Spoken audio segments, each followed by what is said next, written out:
Welcome to our channel. Masuknya Islam hingga menjadi agama resmi di Iran ditandai dengan peristiwa penaklukan Muslim atas Persia yang kini jadi Iran pada abad ke-7. Sejak saat itu, 9 abad berikutnya, negara beribu kota Teheran tersebut mengikuti mazhab Ahlus Sunnah wal Jamaah atau mazhab Sunni. Mazhab Sunni di Iran pun tampak jelas dalam semua aktivitas penduduknya.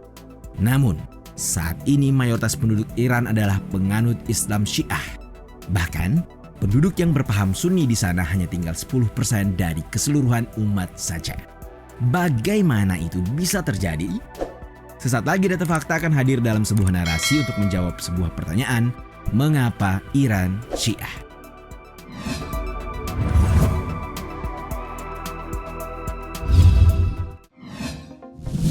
Berdirinya dinasti Safawi.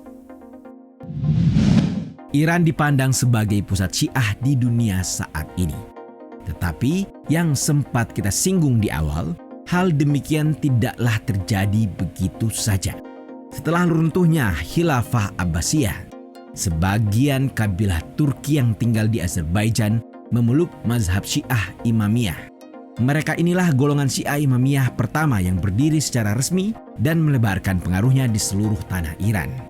Kemudian pengaruh tersebut semakin mengakar manakala Syah Ismail I mendirikan dinasti Safawi pada awal abad ke-16. Selanjutnya ini diikuti keberhasilannya menduduki singgasana Tabriz untuk merebut sebuah wilayah Iran dari Turki. Nah, sejak saat itulah dinasti ini menjadi Islam Syiah sebagaimana agama resmi di Iran. Mencabut akar Sunni dari penduduk merupakan hal pertama yang dilakukan saat berhasil menaklukkan tanah Persia. Sebab sang raja notabene-nya dipengaruhi oleh kesyiahan dan kebenciannya kepada Ahlus Sunnah yang berhasil menghancurkan dinasti Fatimiyah di Mesir pada tahun 1171 Masehi. Karena itu, periode kekuasaan dinasti Safawiyah 1501-1722 dapat dikatakan sebagai masa transisi yang mengubah Iran dari yang sebelumnya mengikuti mazhab Sunni hingga berubah menjadi benteng spiritual bagi Islam Syiah. Selama pemerintahan dinasti Safawi, tampak sebuah usaha untuk menciptakan identitas politik yang berbeda. Ditandai dengan pengumuman Syah Ismail I yang menginginkan mazhab Syiah Imamiyah sebagai mazhab resmi Iran. Sayangnya perubahan dilakukan secara paksa dan penuh dengan kekerasan. Sebagaimana dikutip Kompas.com dari buku Minoritas Etnis dan Agama di Iran tahun 2014 oleh Samih Said Abud, demi keinginan tersebut, pemerintah Ismail I melakukan serangkaian pembunuhan dan pembantaian yang kejam. Bahkan dalam satu hari, penguasa Syiah di Iran disebut pernah membunuh 140.000 orang Sunni.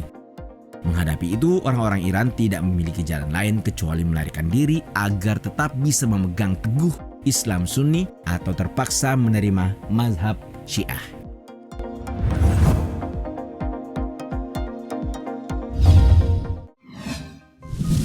"12 Imam". Ada sejumlah aliran dalam Syiah, dan sebelum masa Syah Ismail I, terdapat 2 cabang paling dominan Syiah, yakni Ismailiyah dan Syiah Zaidiyah. Sementara Syiah 12 Imam yang dianut Syah Ismail I adalah yang paling sedikit pengikutnya saat itu. Namun berkat Ismail dan dinasti Safawinya, Syiah 12 Imam menjadi yang paling menonjol hari ini.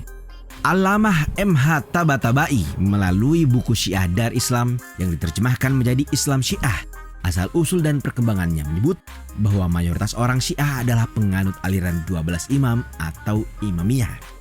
Adapun ke-12 imam yang dimaksud adalah Ali bin Abi Thalib, Hasan bin Ali, Husain bin Ali, Ali Zainal Abidin bin Husain, Muhammad Al-Baqir bin Ali Zainal Abidin, Ja'far bin Muhammad Al-Baqir, Musa bin Ja'far As-Siddiq, Ali bin Musa, Muhammad bin Ali, Ali bin Muhammad, Hasan Al-Askari bin Ali, dan Muhammad Al-Mahdi bin Hasan Al-Askari. Sejak kematian Nabi Muhammad dan terputusnya wahyu, masalah terus muncul dalam kehidupan para sahabat.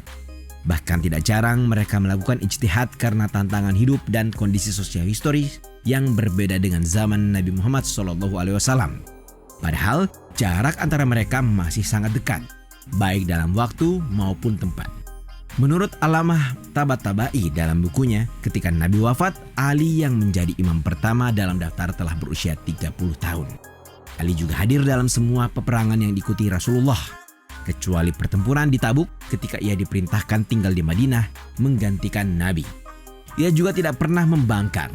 Karena itu, kawan-kawan dan pengikut Ali percaya bahwa setelah Nabi wafat, kekhalifaan dan kekuasaan agama berada di tangan salah satu sahabat Nabi itu. Para pengikut Ali kemudian melihat kepada diri Ali dan Ahlul Bait Nabi sebagai satu-satunya saluran penyampaian risalah Islam yang asli.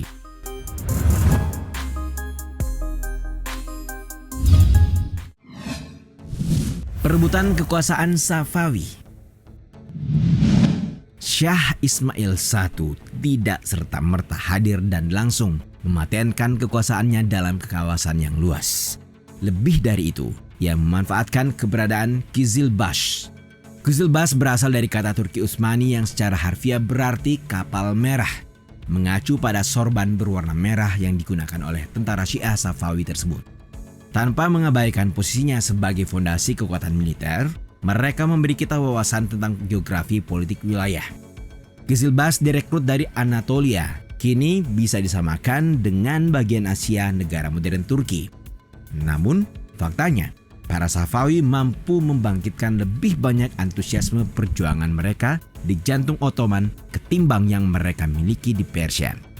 Identitas negara mereka adalah keinginan untuk dilihat berbeda dengan Ottoman yang fondasi etnisnya juga dibangun di atas dukungan Turki. Atas penobatan sebagai Syah Iran pada tahun 1501, Ismail mengumumkan Syiah sebagai agama resmi negara Safawi. Tentara Kizilbash akan berpatroli untuk memastikan penduduk mengikuti ritual salat Syiah.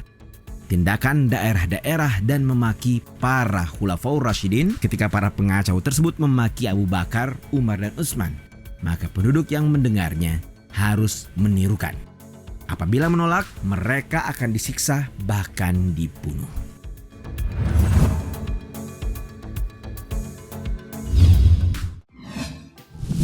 Migrasi ulama Syiah. Ekstremitas pandangan keagamaan Syah Ismail I bertemu dengan fanatisme para pengikutnya dari kalangan Kizilbash memudahkan langkahnya untuk menjadikan Syiah sebagai agama resmi kerajaan. Namun cara dalam konversi Syiah tidak hanya melalui jalan pemaksaan dan penindasan. Sebab dinasti Safawi juga mendatangkan para ulama Syiah dari luar Iran sebagai sebuah strategi. Walaupun keyakinan awal pemimpin Safawi bersifat gulu dan cenderung menuhankan Ali, pada perkembangannya, kebijakan keagamaan kerajaan ini diarahkan pada tradisi keagamaan yang lebih sejalan dengan teologi yang dianut oleh para ulama Syiah Ithna Asy'ariyah. Niki Erkedi dalam Modern Iran, Roots and Results of Revolution menuliskan, ketika kerajaan Safawi berdiri pada awal abad ke-16, Iran tidak memiliki ulama dan teolog Syiah yang representatif. Makanya ketiadaan ulama tersebut ditutupi dengan mengundang para ulama Syiah dari luar Iran, terutama dari wilayah Jabal Amil di Lebanon, yang pada masa itu berkembang sebagai salah satu pusat madrasah Ithna Asy'ariyah terpenting dan paling berpengaruh. Para ulama yang menguasai teologi Syiah dan Sunni ini kemudian digunakan oleh pemerintahan Safawi untuk mengokohkan Syiah sebagai keyakinan resmi negara. Sehingga dapat dikatakan bahwa faktor ulama tampaknya menjadi faktor terpenting dalam proses konversi ini, di mana berkembang dan bertambah pesatnya tradisi keulamaan Syiah berbarengan dengan adanya pemerintahan Safawi. Tradisi keulamaan Syiah masih terus berkembang hingga ke abad-abad berikutnya. Sementara itu, tradisi keulamaan Sunni justru sedang mengalami kelesuan, walaupun ketika itu Kesultanan Turki Utsmani sedang berada di puncak kejayaannya. Sejak masa itu kita tidak lagi mendengar adanya ulama-ulama Ahlus Sunnah dengan kompetensi yang menyamai para ulama besar dari generasi-generasi sebelumnya. Jadi dapat disimpulkan, faktor internal di dunia Sunni ikut memengaruhi terjadinya dinamika keagamaan yang terjadi pada kurun tersebut. Begitupun setelahnya. Bagaimana pendapat kalian tentang Syiah Iran hari ini?